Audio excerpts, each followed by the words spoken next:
very special guest. Joining me here in the WQUD Rhythm City Casino Studios is Big 7 race director, longtime friend, Ed Froehlich.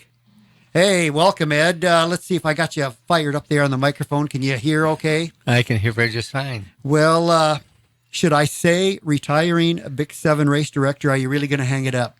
Well, it's only been 40 years. I think it's time. You said you were going to hang it up after 20 and 30. I have every time. What's going on down in Race Central there this year? Are the floods, they play havoc on you this year? I think they've had some effect. It was such a long time. It was almost 2 months that the downtown was underwater in a portion, on River Drive. And I think the constant raining and things like that, it's affected some of the training, but I think it's going to be a big, big race. A lot of people were hurting down there. I know they're finally getting it under control. And wow, 40 years. That's a long time. How did you get the job in the first place? Well, a so-called friend of mine, I say that now, but Yeah. He was a friend of mine. He was the race director for 2 years. His name was Tony Gott, and he got kind of tired of it. He wasn't, he didn't deal with people as well with the city. The city didn't embrace it at first. But as soon as I took over, the city was wonderful. They've been supportive all these years, and they've done a great job. You kind of got, how about, for some reason, I've got the name Jim Schrader in my head. Did you co-direct with him? Well, he co-directed with me, yes. He, one day I woke up and found out that I was not the only race director. We had a co-race director. But what an asset Jim was. Jim was, it was 1980, and the Olympics were boycotted by the United States. And the greatest runner, I believe, of all time, long-distance runner, Bill Rogers, was available, and Jim called him and talked him into coming to Davenport. And that was the start of everything. The race only had 500 runners the previous year. As soon as we announced Bill Rogers was coming, we jumped to 1,500. And then it went to 4,000, then it went to 7,000, and then it went to 12,000, and kept going all the way up to 20,000 people. It worked for me as soon as I heard Bill Rogers was going to be down there. And I'm on the same page with you about Bill Rogers, because I followed him from the very beginning, setting the American records. And when I heard he was going to be coming down here, had Dick Beardsley here in the studio, and Dick was very funny because he said, Bill is a great friend, but when it came down to race time, Bill would just sharpen up his elbows because it was all about the race. And Bill was even funny, said that, Dick was real funny. Down there in Houston, he said, hey, Bill had to run off into a cornfield during the race, and he still beat me. He was very tenacious once he got out there in the course. And like you say, first year, 1975, correct? Yeah, that was the first year, and they had 84 runners. And I think there might be a few runners that still have done them all. There's 4 of them. There's Don Fish. Don Fish, I used to run with Don. Yeah. And Gary Fisher, Ed Lillis, and Steve Clark. Now, Don Fish is the only one that is from the Quad Cities now, but all 4 of them come back every year. And you would not believe Ed Lillis. He was a track coach at Rock Island High School, and he is so determined. He broke his hip. He had a hip replacement, and it broke off, and he's on crutches. And he came into my office with a crutch, and later that day, I saw him walking around Vanderveer Park with 2 crutches. So he's going to run the whole 7 miles with 2 crutches. And that's only because he doesn't want to break his streak. Isn't that amazing? That sounds like somebody else I know. There's a lot of us out there that don't want to hang up. Now, before I even go any farther, I want to, you were quite a runner in your own right. I know you still go out there from time to time, but not only were you a marathoner, an ultra marathoner. One ultra marathon? Yes, 150 miler. Yeah, and you smoked that 50 miler up there in Chicago. I had a real good day, but how stupid is that? Oh. To run 50 miles. And how many times did you do it? I went up to Chicago, I believe, 6 years in a row. But come on, tell us your 50-mile time.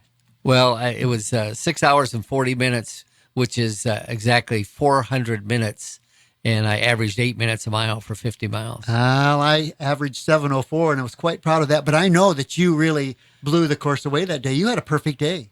For running on the lakeshore, we go up to Chicago and you go 5 miles out, 5 miles back, right on Lakeshore Drive. And luckily it wasn't windy and it was a great day. Yeah, that was good. That was a lot of fun. All right, let's we're talking about Ed's running career here now. How about marathons? Well, I really didn't have a career. I was just a plugger. I tried to, at the time I first started at my age, I had to break 3 hours to run Boston, to qualify for Boston. I ran 3 hours and 15 seconds. Then they lowered it to, you had to break 250. 250 you had to break, which is a 6:30 pace per mile for 26 miles. And I ran 251. I never could qualify. I never qualified for Boston. A lot of people run Boston by cheating, but I couldn't go without qualifying, and I never did. All my other friends, there was 4 of us, and the other 3 all broke 250 and were able to go. And but I was probably the best runner of all of them. But don't ask them. Yeah, don't ask. Hey, you got me on that marathon because I busted up a 252, but not 251. Yeah. Now that race that you're talking about, I know our good friend Rich Madsen is listening tonight, and he was telling me a little bit about that. I believe that was the Drake Marathon you were trying to qualify in? No, well, that was, the first one we tried to break 3 hours. That was the Drake Marathon, and he did it that day, and I was mad at him because he didn't help me get in. I was, once you run out of gas, you're done. That's where I was at. You were the walking wounded, not quite. Well, I didn't walk, but it was slow enough to be a walk. But then again, I gave him such a hard time. Why didn't you help me? Why didn't you help me? Well, the next time we went to Milwaukee to break 250, and I went out real fast. I was at 6-minute pace at 20 miles, at 6-minute pace. Whoa. And then I fell apart.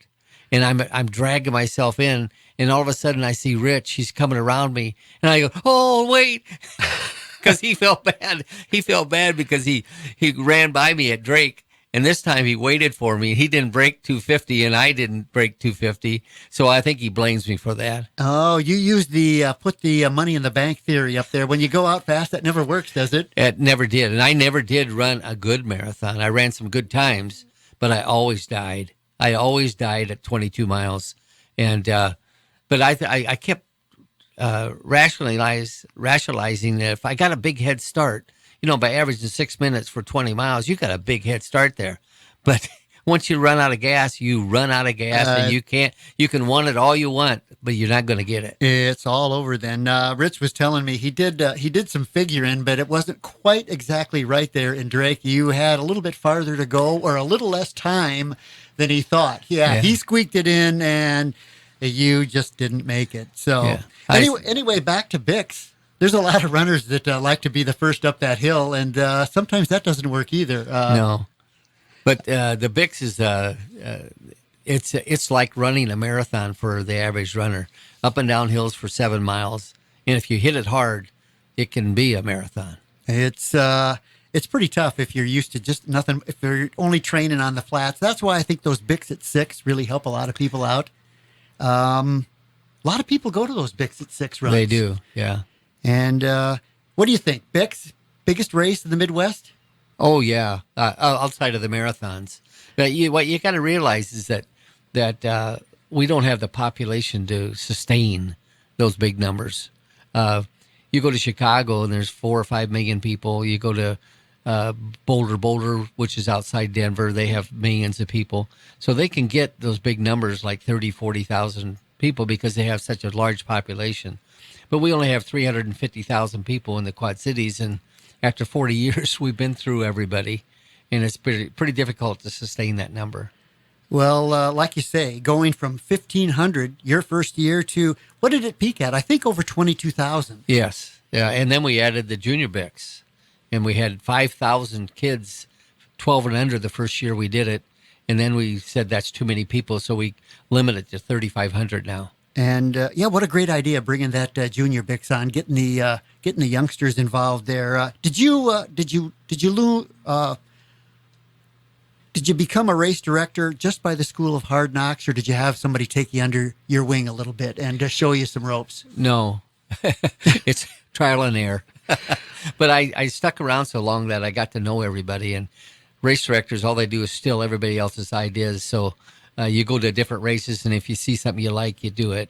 But it's a great profession.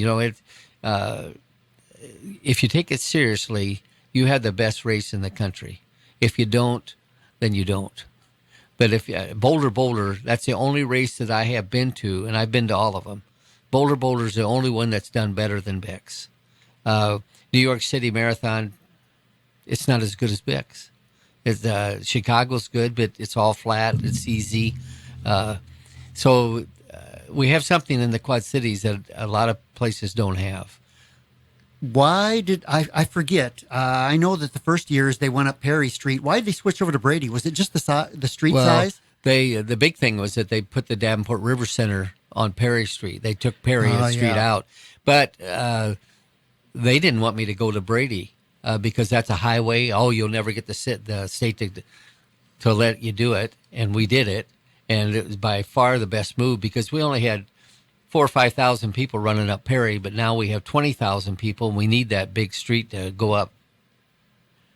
I've been telling people all week. I'm doing a little Bix tip of the day, and one of them is, a lot of people you just can't expect to. You got to have some fun there. You can't expect a PR. It's crowded down there, and you just got to take. You got to line up and do the best you can, but don't step on anybody's shoes. We're gonna all have to get along down there. Give us some of your highs and lows over the years. Any funny moments? Any? I'll tell you what I think was a bummer for me is when one of the greatest runners, Rob DiCostella, and he got turned short of the end. He just smoked the course. Yeah, that was the second year of the race, and might have been the third year, but he set a course record. And what happened is that the lead vehicle.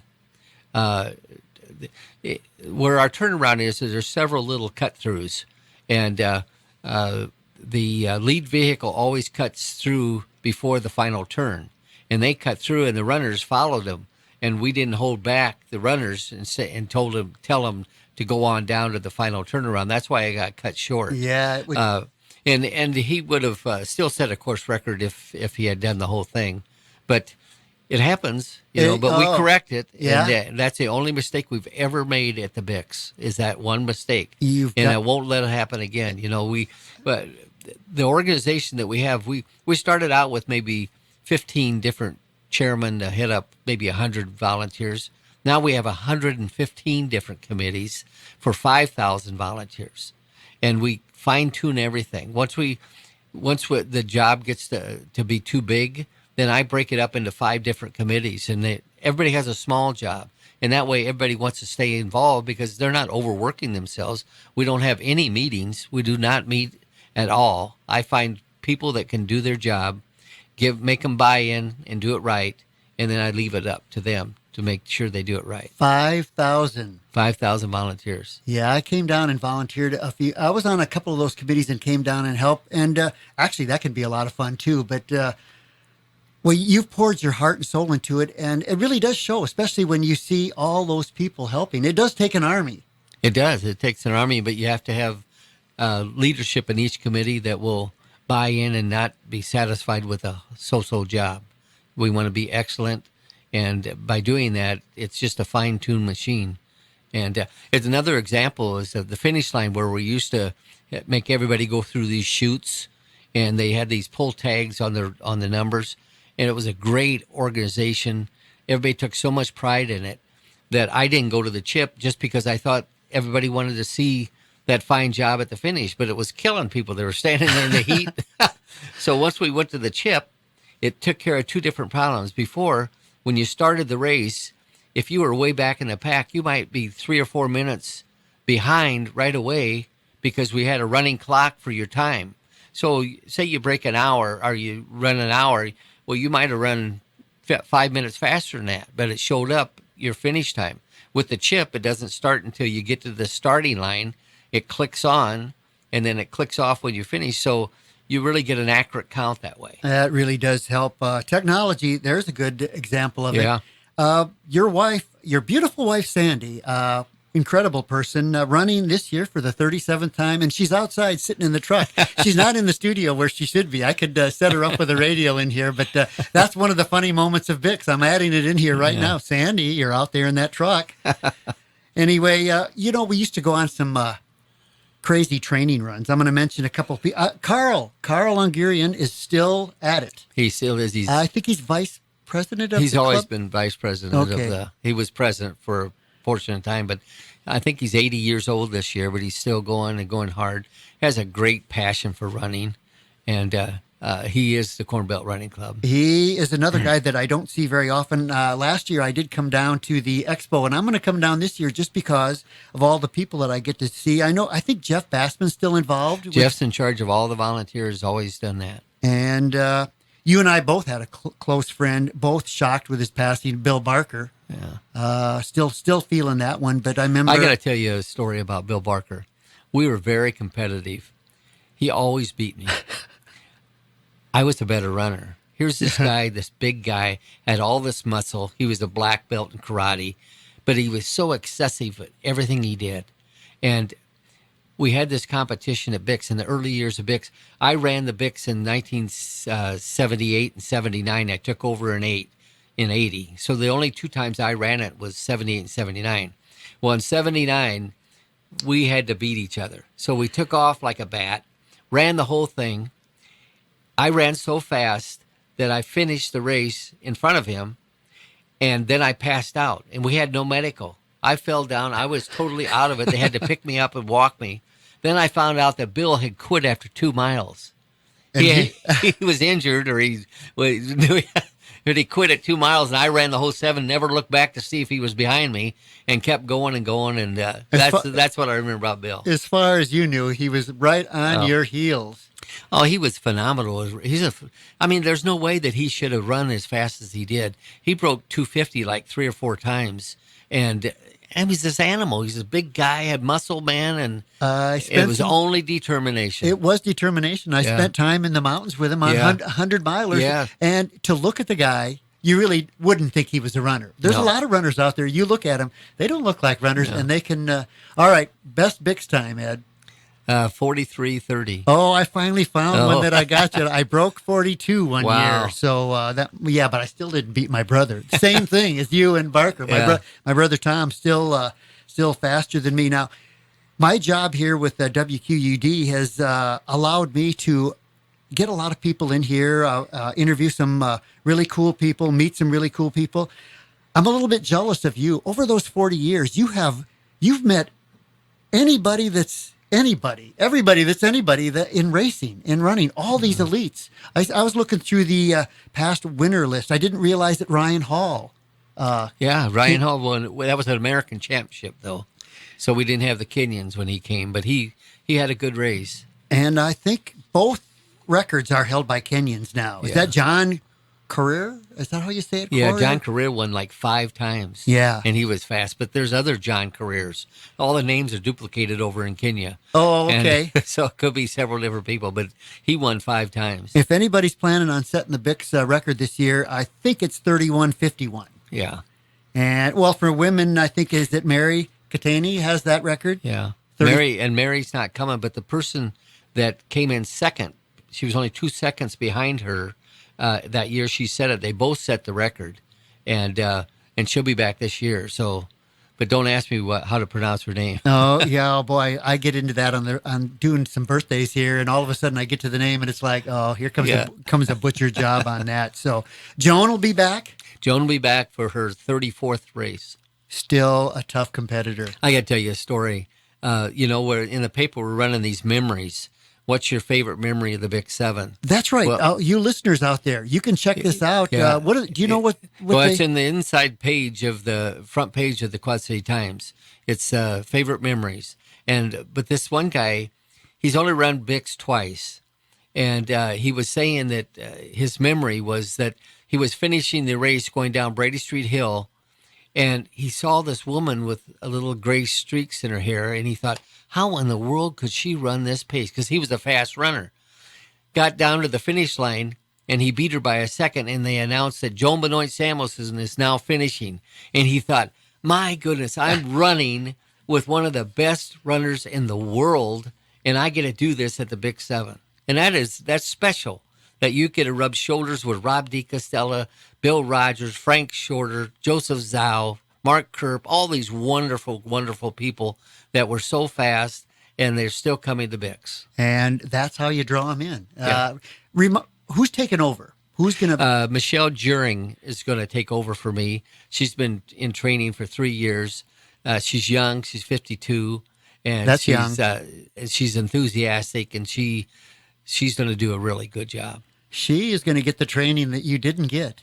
Well, She gets to come on your coattails. Big shoes to fill, but some great training. You know, but if she stays 40 years, she'll be 92. yeah, that's putting the pressure. Oh, Yeah. she's got to stay 1 year longer than you to, Yeah. to set the new Bix record. Now, for anybody that still wants to run this year, what do we got? It's a week from Saturday. Yeah. Can still enter, and you can still enter up during the expo. Yes, there's you can all week, and then the expo is next Thursday. It's open from 5 to 9 and 9 to 9 on Friday. But there's going to be lots of people signing up because the weather's been, the flooding and now the heat. But next week's going to be cool all week. I promise you, next Saturday at 8 o'clock in the morning, you'll be very comfortable. Oh, it's just like when you go on vacation and you call ahead, they say perfect weather, even if there's a hurricane going on there. Come on down. But anyway, yeah, anything can happen. But I did look at the temperatures. They don't look too bad. That expo, my brother and I went down there just to see Bill Rogers and his brother Charlie and see who we could see. And you just get excited in the expo. My brother signed up that day. He said, I can't come down here and not sign up for this. So how about we take a short break here? I'm going to see if we can't get somebody special to call in here. We'll play a song and be right back. How's that sound, Ed? That sounds great. All righty. All right, Vintage listeners, we're back and got a special guest on the line. I've got Bill Rogers. Are you there? Hello, Tim. Good to be here with you and Ed. How you doing, Billy? I'm good, Ed. Good. Looking forward to seeing you. Not too long. It's great hearing from you. Hey, Bill, you can't let Ed quit, can you? Excuse me? Ed's going to hang it up after this year, and you're still coming here, so you can't let this yeah. guy. You can't let him get away. Yeah, I'm really looking forward to this, the 45th Big 7 miler, and my 40th, Ed's 40 years. You know, what he's done for the Bix, he made the Bix, you know. Bill, we know who made the Bix. It's just the way it is. We know who made the Bix. Yeah, I remember that first Bix when you were here, Bill. That's what got me there and a whole lot of other people. I have a lot of good memories, and it's the race I've done more than any other race in my life. And I really appreciate it, and I want to thank Ed Froehlich and his team at the Bix race, you know, and the running organization, the Corn Belt Striders there, and all the sponsors that have been over the years. Of course, the Quad City Times kept supporting it year after year after year.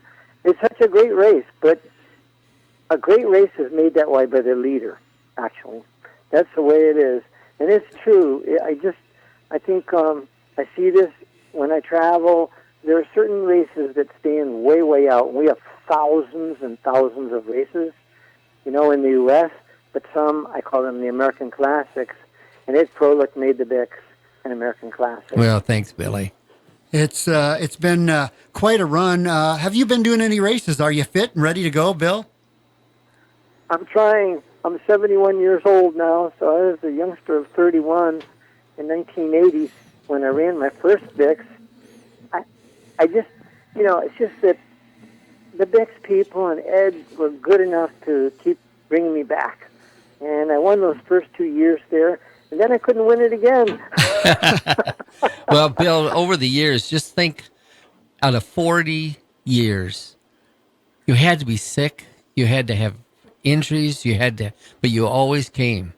That's amazing. I can't tell you how much it means to me. And you built the Bix. I mean, if we didn't have you that year, Jim Schrader called up and got you, and I don't even know if you remember Jim Schrader, but he's the one who brought you here, and it was the Oh, best yes, thing I that could do. have possibly happened to the Quad Cities and Davenport.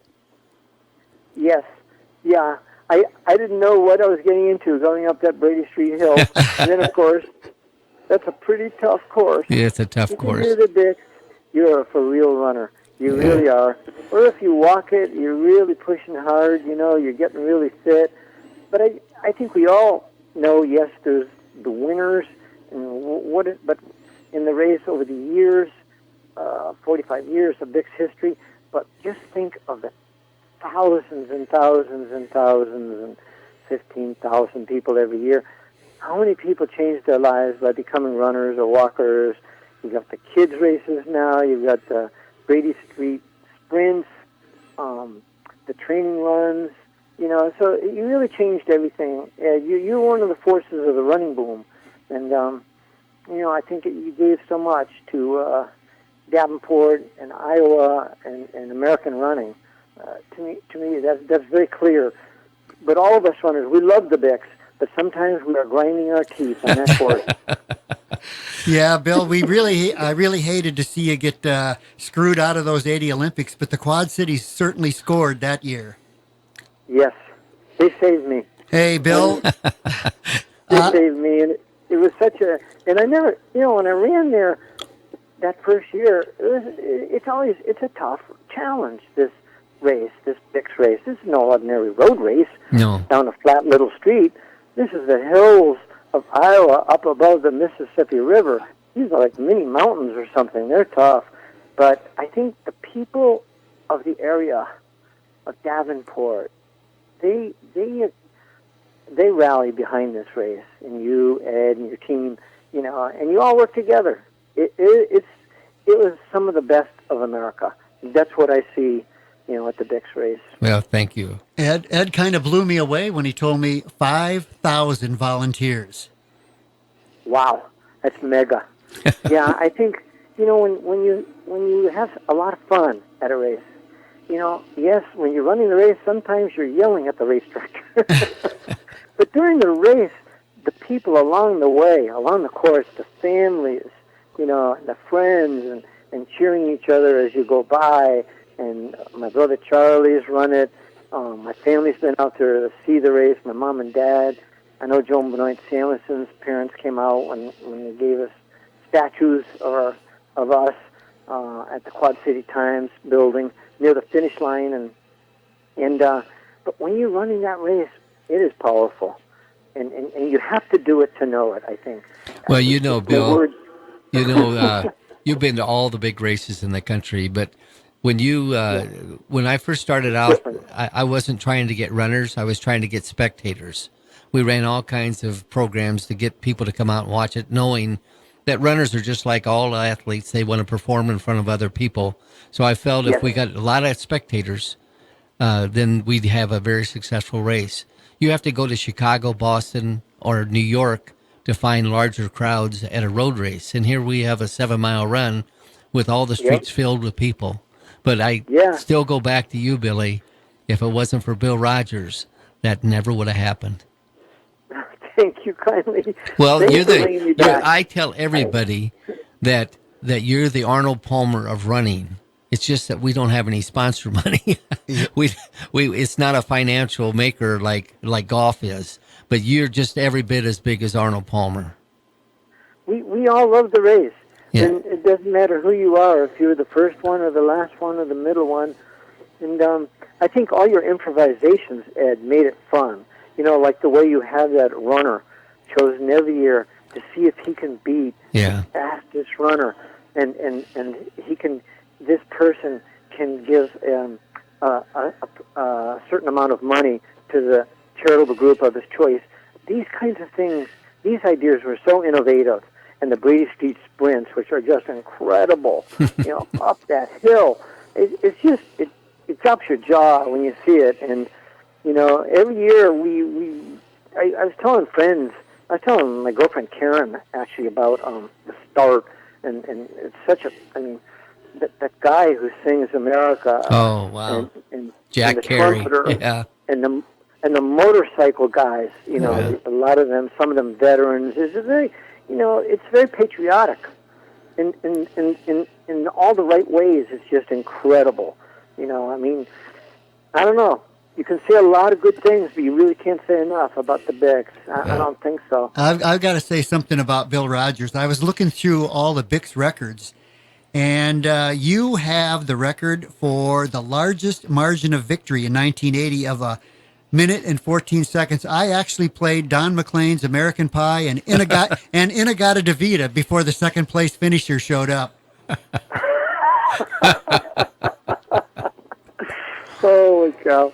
It's just wild. It's just fun. I remember a lot of the years. I've got all my running logs, and I remember always trying to do hill repeats to get ready for the Bix's hills.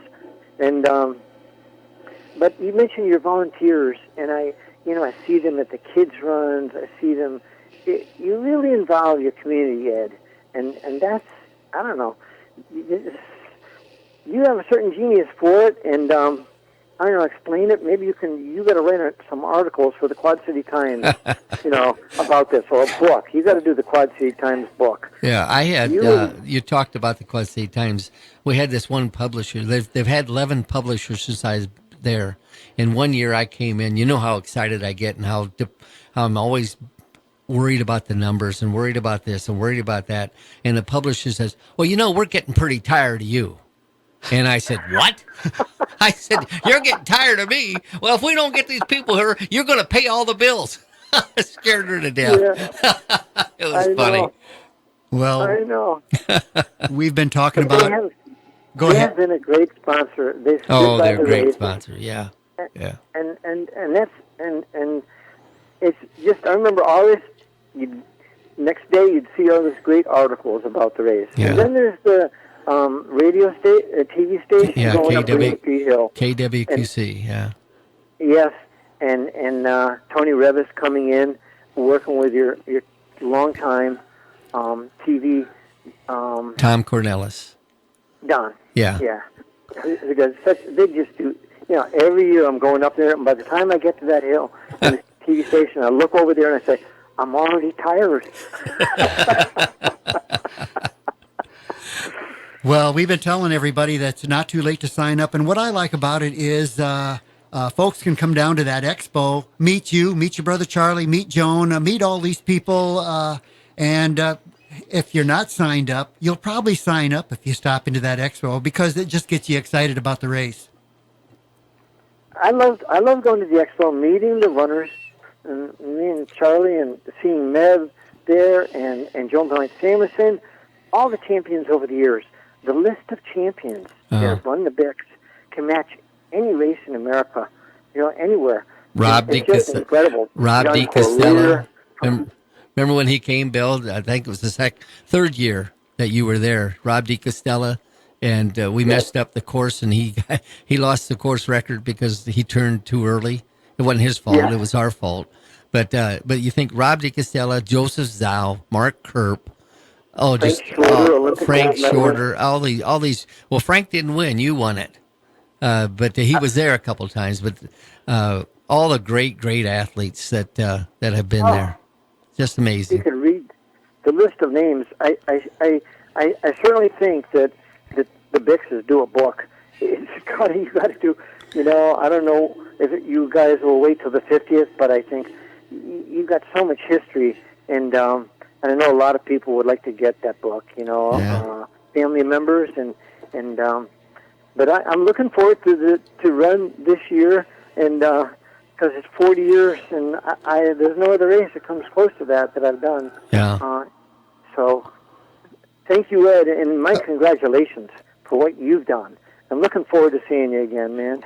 We'll have a good weekend next weekend, Billy. Yeah, Bill, I've been slowing down quite a bit, and I need a little bit of mojo, so I need a high five from you at the expo, okay? Yes, absolutely. Hey, thanks for calling in. I really appreciate it, and we'll be seeing you here in about a week. Yes, I'm coming in on Wednesday, coming in a day earlier. That's Got to good. get ready. Yeah, there you go, Bill. Thank you. All I'm right. looking forward to see Ed. Yeah, You thanks. and your team. Oh, Don Argene's coming in. What's that? Your friend Don Argene? Oh, Don Gene. Yes, absolutely. Yeah, I'm looking Yep. forward. I haven't seen Don for a long time. I'm looking forward to him getting here. Yes, yeah, he's a good guy. He loves the race.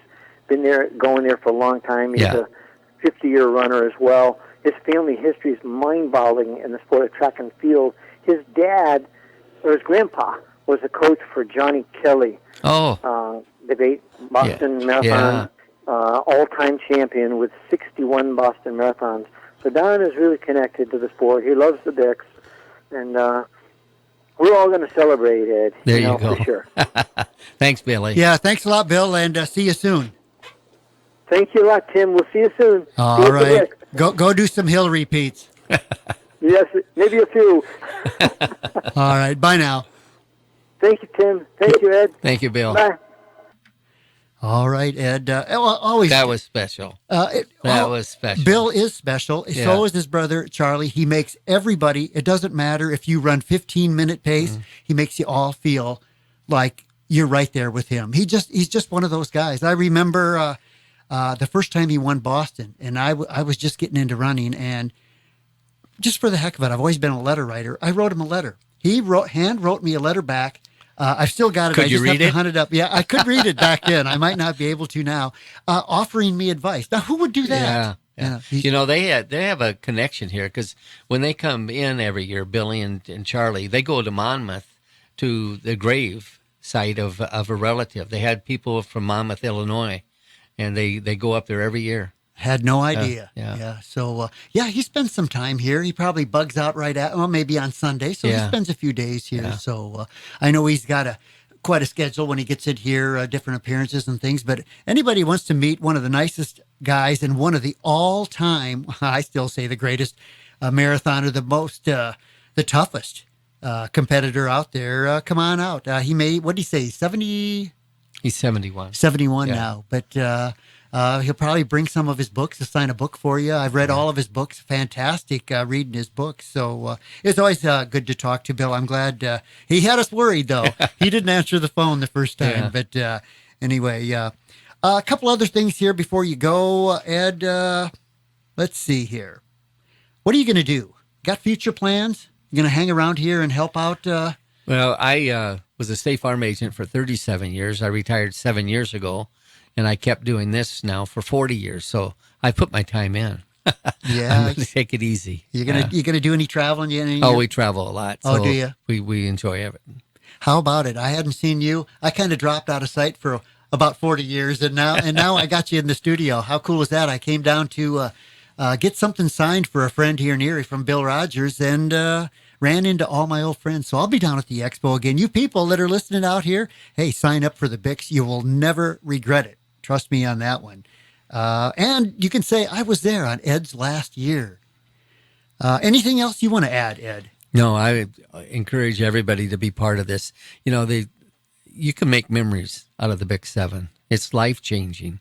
It's changed so many people's lives. Whether you're, I don't know what you're looking for, but it's a competition. It's a goal. It's a lot of fun. And if you haven't done the Big 7 before, or if you have in the past and you want to celebrate with me on my 40th, come on out. We'd love to have you. Oh, boy, I'm going to be down there, and I'll be at the expo. You'll be at the expo bouncing off the walls, right? Worrying. I know you, Ed. Yeah. One last thing before we go, and I wasn't going to ask it, but what are your thoughts?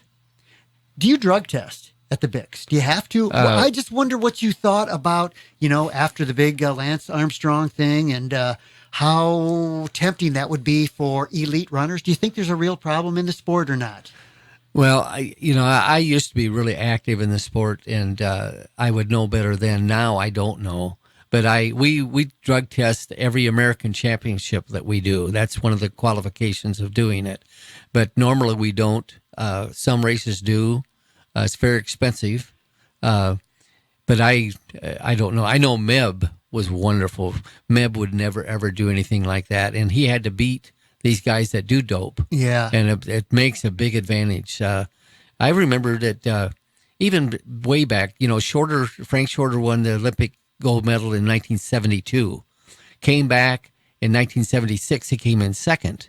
And the German that beat him was drug induced. Was that Chapinski? And they 20 years later, he admitted it, but they did not take the gold medal away from him. So Frank Shorter would have won 2 gold medals. Yeah, unbelievable. So times change, but some things don't.